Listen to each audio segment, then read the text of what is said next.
Hoje vou fazer algumas observações sobre a neotenia da mulher, ou a falta dela no caso.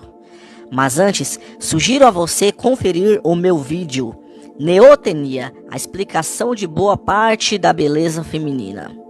Lá você vai entender o que de fato é neotenia e os efeitos que ela causa na sociedade e suas relações.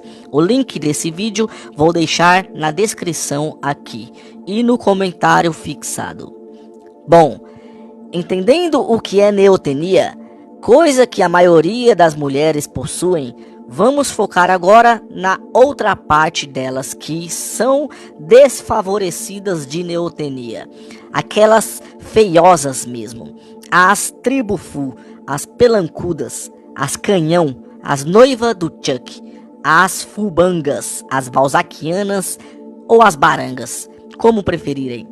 Algumas tão relaxadas com o próprio corpo que estão 3 vezes acima de seu peso ideal. Uma coisa que melhora pelo menos 50% a estética da mulher é o fato dela ser magra, mas nem isso algumas conseguem ter disciplina para manter. Óbvio que o desleixo físico também se dá ao homem, mas como sabemos, a estética é muito mais valiosa para as mulheres. Elas necessitam mais de seus atributos físicos, sensuais e neotênicos. E o que podemos observar por aí são queridas da cara gorda de torresmo, cheias de pelanca e dobras, se achando as princesas da Disney. Elas não dão bola para caras medianos, não. Às vezes homens até mais bem aparentados que elas são menosprezados e rejeitados por essas donzelas. Chega a dar indignação em como ainda os gados vangloriam em redes sociais. Umas que nas fotos parecem deusas, mas na vida real são igual ao boneco do fofão. Muitas passam na rua de nariz empinado e bunda rebaixada, mirando lá no alto quando seu poder de escolha é quase zero. E se algum gadão diz que ela é uma gordinha sensual ou bonita, vixe, aí o ego vai nas alturas.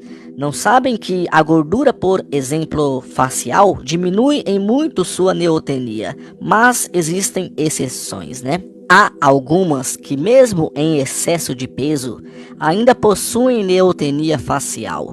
Outras até aumentam a neotenia caso a gordura facial for moderada. Mas, de maneira geral, poucos homens escolheriam para relacionamento uma obesa ao invés de uma magra. Apesar que, para muitos, o que conta é o tamanho do bumbum.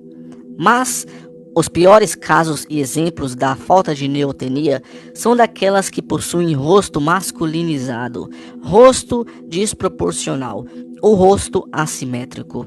Existem aquelas que nascem já com a cara de macho e outras que, por tomarem hormônios, perdem os traços neotênicos.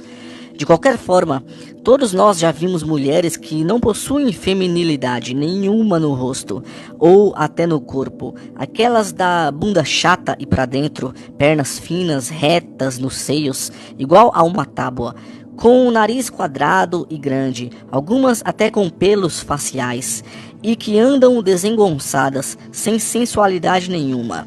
Essa falta de neotenia as torna seres indesejáveis no que tange relação íntima com homens. Mulheres com pouca ou sem neotenia são desprezadas por muitos, já que não despertam nos homens o instinto de proteção ou a libido. Há pouca empatia oferecida a elas, até pelo próprio gênero. Percebi também que algumas dessas, por tanto se frustrarem com a falta de interesse por parte dos homens, acabam sucumbindo ao lado lésbio feminino e iniciam relacionamentos com outras pessoas de mesmo gênero, já que para as mulheres a provisão conta mais que a aparência do homem.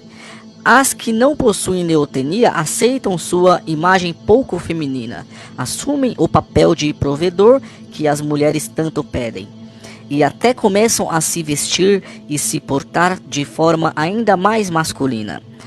Podem reparar que num, entre aspas, casal de mulheres, normalmente a mais feia é o homem da relação, ao passo que também é a protetora e provedora, enquanto a mais bonita geralmente é mais feminina e submissa.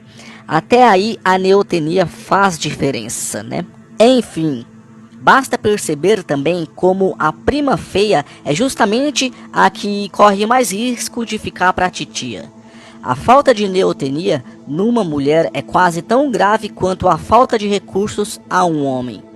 Um homem sem dinheiro é pior que uma mulher feia, pois até mesmo sendo feia, a mulher ainda consegue copulação mais fácil que um cara financeiramente quebrado. Mas também existe o fator psicológico delas. Enquanto algumas feiosas se sentem lindas só porque têm a raba grande, tem as que são depressivas pela falta de poder de barganha. As Raimundas pelo menos atraem pelo corpo, apesar da fuça de jacaré.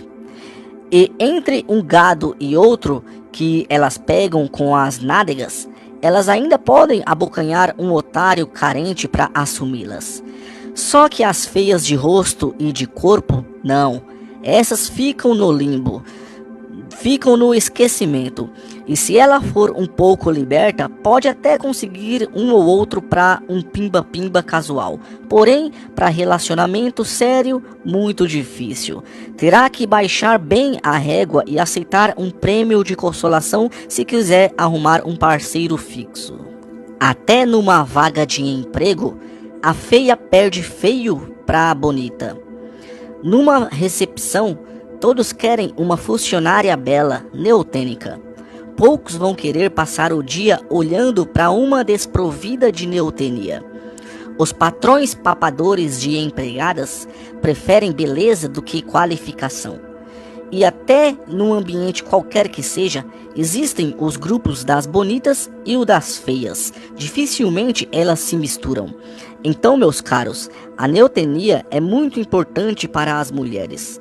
Mas, se você ver uma mulher sem beleza, não sinta dó, pois se ela fosse bonita, ela nem te daria bola e provavelmente estaria postando fotinha sensual nas redes sociais. Estaria saindo com os sheds à procura de ricaços e desmerecendo em seus posts homens pobres. Se elas não sentem empatia por homem, não sinta empatia por elas. Mulher feia e jumento velho, só o dono procura. Aqui é o Alien Anti-Matrix. Deixe o seu like, comente, se inscreva e compartilhe para fortalecer o canal. Saia da Matrix.